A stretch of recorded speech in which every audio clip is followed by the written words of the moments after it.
Good evening students. आज हम देखेंगे मैग्नेटाइजिंग फील्ड के बारे में, या जिसे हम कहते हैं चुंबकन क्षेत्र, जिसे हम और क्या कहते हैं, चुंबकन क्षेत्र के बारे में। यह भी बीएससी सेकेंड सेमेस्टर का ही हमारा एक टॉपिक है, यूनिट 4 का ये टॉपिक है, जिसके बारे में हम आप समझेंगे।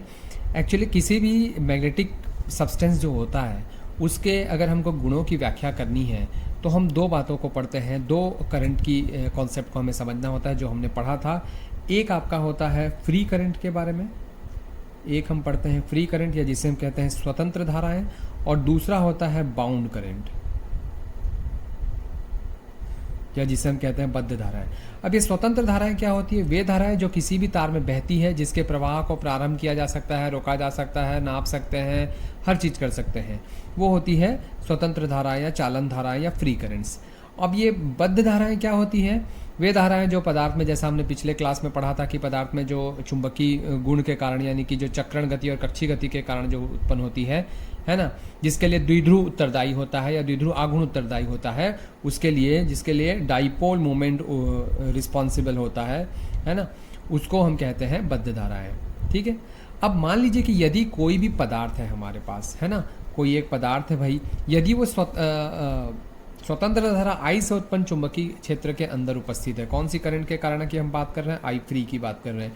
उसके कारण यदि उत्पन्न चुंबकीय क्षेत्र के अंदर है या चुंबकित होता है, तो उसमें जो चुंबकन धारा होगी, यानी कि जो टोटल धारा IS होगी, वो स्वतंत्र धारा I फ्री और बाउंड करंट I बाउंड के सम के इक्वल होगी। यानी कि यदि अगर स्वतंत्र धारा के अंदर हमने कोई पदार्थ रखा है ना, कोई पदार्थ रखा है उसके अंदर, तो चुंबकित पदार्थ का जो चुंबकन धारा होगी, यानी कि जो IS होगी, वह स्वतंत्र धारा और बद्ध धारा दोनों के योगफल के क्या होगी? बराबर होगी। अब देखिए, स्वतंत्र धारा जो I फ्री होती है, उसके कारण जो भी चुंबकीय क्षेत्र उत्पन्न होता है, उसके वेक्टर को या चुंबकीय क्षेत्र के वेक्टर को हम H वेक्टर कहते हैं, या इसे ही हम चुंबकन क्षेत्र कहते हैं। याद रखिएगा, स्वतंत्र धारा के जो चुंबकीय क्षेत्र होता है, स्वतंत्र धारा जो भी मैग्नेटिक फील्ड उत्पन्न करती है, उसके वेक्टर को हम क्या कहते हैं? मैग्नेटाइजेशन फील्ड कहते हैं, H वेक्टर। करेक्ट। और इसके विपरीत अगर हम IS, यानी कि जो ये कुल धारा होती है, स्वतंत्र धारा और बद्ध धाराओं का योगफल जो IS होता है ना, वो जो भी मैग्नेटिक फील्ड जनरेट करती है, उसके कारण जो उत्पन्न चुंबकीय क्षेत्र का वेक्टर होता है, उसे हम B वेक्टर कहते दर्शाते हैं, या जिसे हम कहते हैं मैग्नेटिक फ्लक्स डेंसिटी या चुंबकीय फ्लक्स घनत्व भी कहते हैं, है ना। तो आपको समझ में आ गया होगा कि IS के कारण जो फील्ड होगा वो B होगा, I फ्री के कारण जो फील्ड वेक्टर होगा वो H होगा। इतना समझ में आ गया होगा। अगर हम बात करें कि इसे यदि हम करंट डेंसिटी के टर्म्स में लें, यानी कि हम इसे J के टर्म्स में लें, तो डेफिनेटली जो J फ्री होगा उसका सीधा सीधा संबंध किससे होगा? H से होगा, H वेक्टर से होगा। और जो J टोटल होगा, हम कह सकते हैं JS या J टोटल जो है वो होगा, उसका सीधा सीधा संबंध किससे होगा? B से होगा। ये बात हमें यहाँ पर समझ में आ गई है ना।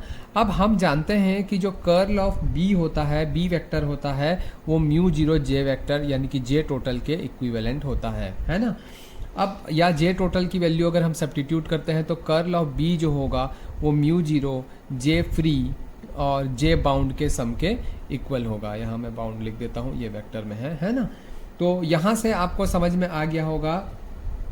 अब ये तो कर्ल B इतना होता है, तो इसका मतलब अगर मैं पूछूं कि कर्ल H कितना होगा, तो सीधी सी बात है कि कर्ल H जो होगा वो μ0 J फ्री के इक्वल होगा। ठीक है ना, कि कर्ल H जो होगा वो कितना होगा? μ0 J फ्री के इक्वल होगा। अब देखिए, बेसिकली जो B और H में जो डिफरेंस है, ये B और H में जो डिफरेंस है वो बेसिकली क्या है? तो अगर B और H के डिफरेंस की हम बात करें तो उसको समझने के लिए हम देख सकते हैं कि स्वतंत्र धारा में जो भी चुंबकीय क्षेत्र है, उसके लिए जो डाइवर्जेंस B होता है, आपको ध्यान होगा कि डाइवर्जेंस B का जो मान होता है वो हर जगह शून्य होता है, एवरी प्लेस, हर जगह, है ना। एवरीवेयर वो क्या होता है? 0 होता है जब हम फ्री करंट की बात करते हैं तो, है ना। लेकिन डाइवर्जेंस H जो होता है, ध्यान देंगे कि क्या डिफरेंस है, वो हर जगह शून्य नहीं होता है, विशेषतः चुंबकीय पदार्थ की परिसीमा पर। तो डाइवर्जेंस H कभी भी हर जगह शून्य नहीं होता, जबकि डाइवर्जेंस B जो होता है वो क्या होता है? शून्य होता है ना। अब H का जो यूनिट होता है वो भी अलग होता है, B का यूनिट भी अलग होता है। तो divergence B is equal to 0 होता है। इसका मतलब किसी भी चुंबक का, एकल चुंबक का, और चुंबकीय ध्रुव का अस्तित्व नहीं होता भाई। जो बल रेखाएं एक जगह से निकलती हैं और दूसरी जगह क्या होती है, समाप्त हो जाती है, मतलब वो बंद वक्र बनाती हैं, निकलती नहीं है। कहाँ से निकलती है पता नहीं, कहाँ पर जाती है पता नहीं। तो चुंबकीय पदार्थ में औसत चुंबकीय क्षेत्र जो होता है वो B होता है। औसत चुंबकीय क्षेत्र क्या होता है, B होता है, मतलब B ज़्यादा इंपॉर्टेंट है। फिर भी हम ऐसा नहीं कहेंगे कि H का कोई महत्व नहीं है, H भी बहुत इंपॉर्टेंट है। H क्या है, चुंबकन क्षेत्र है ना। किसी भी चुंबकित निकाय में केवल स्वतंत्र धारा को ही आसानी से हम कंट्रोल कर सकते हैं, और स्वतंत्र धारा के कारण जो क्षेत्र उत्पन्न होता है वो हमारा H है, इसलिए H का बहुत महत्वपूर्ण है ना।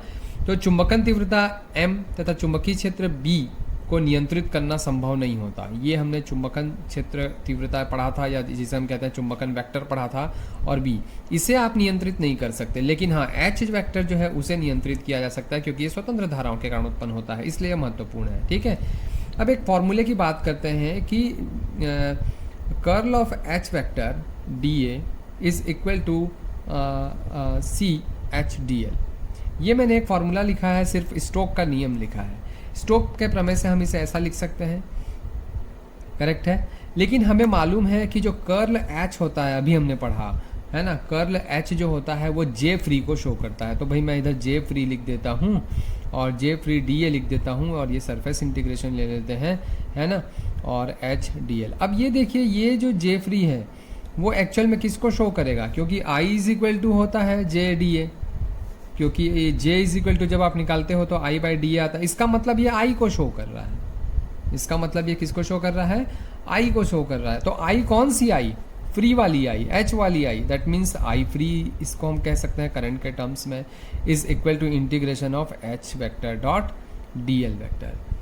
तो एम्पियर का जो चक्रीय नियम है उसके अनुसार किसी भी बंद वक्र के अनुदिश स्वतंत्र धाराओं के कारण चुंबकन वेक्टर है ना, या चुंबकन क्षेत्र वेक्टर H का रेखीय समाकलन उसमें उपस्थित स्वतंत्र धाराओं के योग के बराबर होता है। तो जितने भी स्वतंत्र धाराएं हैं उसके योग के क्या होता है, बराबर होता है। तो ये पूरा कॉन्सेप्ट था आपका H का। H मतलब चुंबकन क्षेत्र वेक्टर, B, M और H, ये तीनों चीज़ें हम समझ चुके हैं। अब हम आगे जब बात करेंगे तो इन तीनों में जो रिलेशंस हैं उसकी बात करेंगे, है ना, क्या क्या रिलेशंस है, जो हमारा बहुत इंपॉर्टेंट टॉपिक है। So thank you very much students.